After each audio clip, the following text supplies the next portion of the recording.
اسلام کے تمام احکامات اس کے پیچھے ایک لاجک، ایک فلسفی، ایک ریزن ہوتا. اسلام کیا چاہتا کہ جیسے ہی بچہ دنیا میں آئے اس کے والدین کے دل میں پہلا خیال یہ آ جائے کہ ہمارا بچہ کچھ اور بنے کہ نہ بنے، نمازی ضرور بنے. دیکھیے اذان دی جا رہی، بچے کے کان میں اذان دی جا رہی، جس کا کان ابھی آواز کو سمجھے گا نہیں. بچہ اگر نماز کے لیے جانا چاہے تو چل نہیں سکتا ایک دن کا بچہ، مگر نہیں، اسلام بچے کے والدین کو ایک میسج دے رہا کہ حیا علی الصلاۃ. ہم بچے کے کان میں کہہ رہے ہیں حیا علی الصلاۃ. اسلام نے نماز کی فلسفی بھی یہی بتا دی. ویسے تو نماز کل کا ٹاپک ہے، لیکن دو جملے کہ نمازی بناؤ. اب ہم نے کہا نمازی بنا کے کیا ملے گا؟ اکاؤنٹنسی پڑھاؤ، ڈاکٹر بناؤ، انجینئر بناؤ، کسی ایسی جگہ لے جاؤ. کیا کہا اگلا جملہ؟ حیا علی الفلاح. فلاح، کامیابی، سب کچھ اسی کے اندر ہے. دو پیسے جیب میں آ جانا کامیابی نہیں ہے.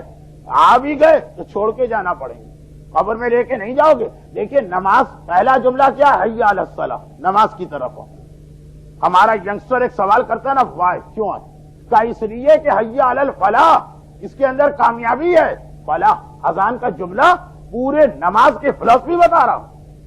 ہم نے کہا اچھا کامیابی ہے تو کامیابی تو اور چیزوں میں مل جاتی ہے، کوئی اور کام کیوں نہ کر لیتا نا. حیا علی خیر العمل. یاد رکھو جتنے عمل اسلام نے بتائے ان میں بیسٹ نماز ہے.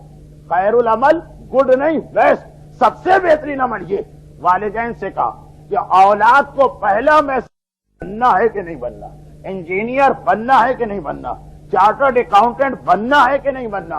ایک بات یاد رکھو، تمہیں نمازی ضرور بننا.